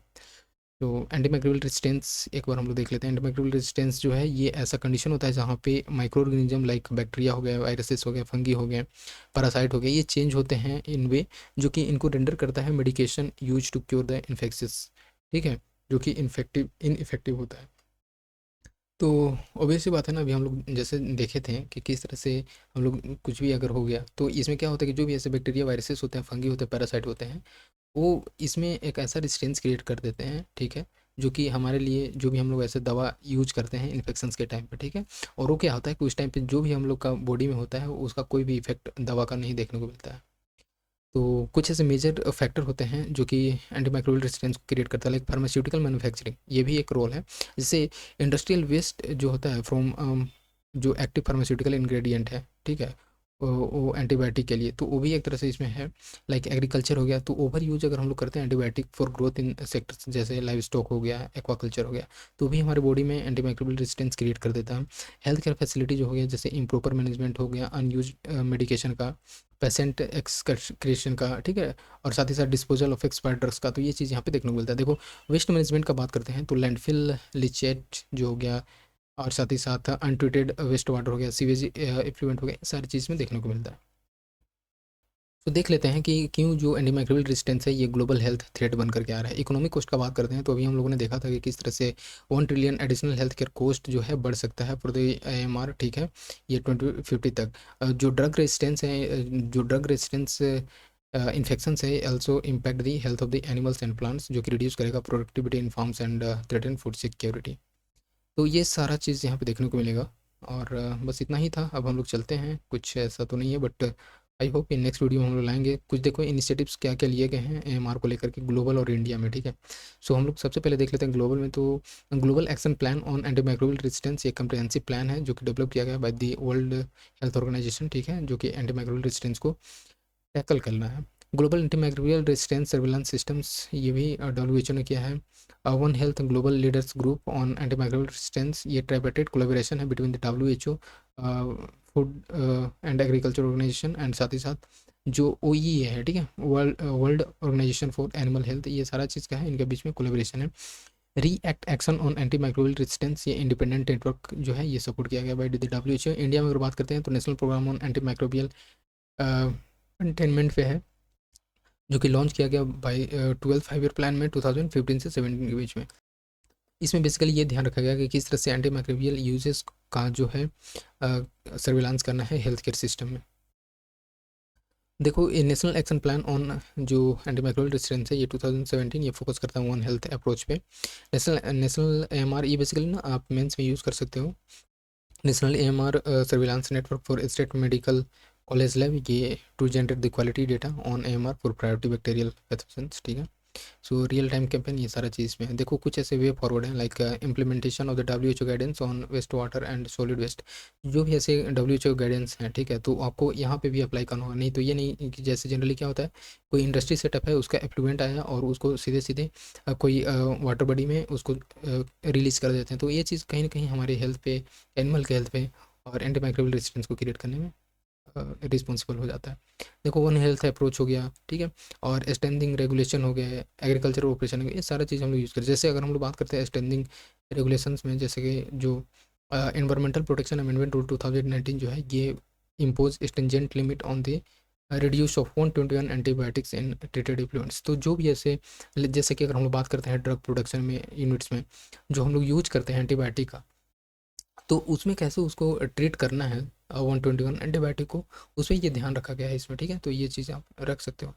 सो कुछ जैसे न्यूज़ में है antibiotics in the definition of new drugs, तो ड्रग्स टेक्निकल एडवाइजरी बोर्ड जो है ये रिकमेंड करता है inclusion of the all antibiotic in definition of new drugs, ठीक है, और ये रखा गया है in new drugs and clinical trial rule 2019। जो बेसिकली DTAB है, ड्रग्स टेक्निकल एडवाइजरी बोर्ड, ये highest statutory decision making body है ऑन टेक्निकल मैटर्स पे, जो कि रिलेटेड है drugs in the country under the central drugs standard control organisation, ठीक है।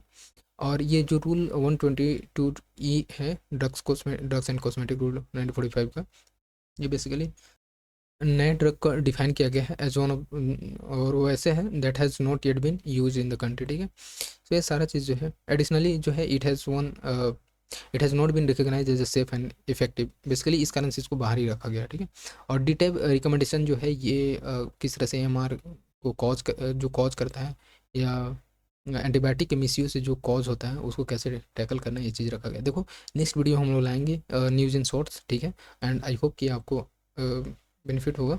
एंड इसी तरह से हम लोग ये पूरा का पूरा कंप्लीट कर लिए। एंड चलो ठीक है, मिलते हैं नेक्स्ट वीडियो।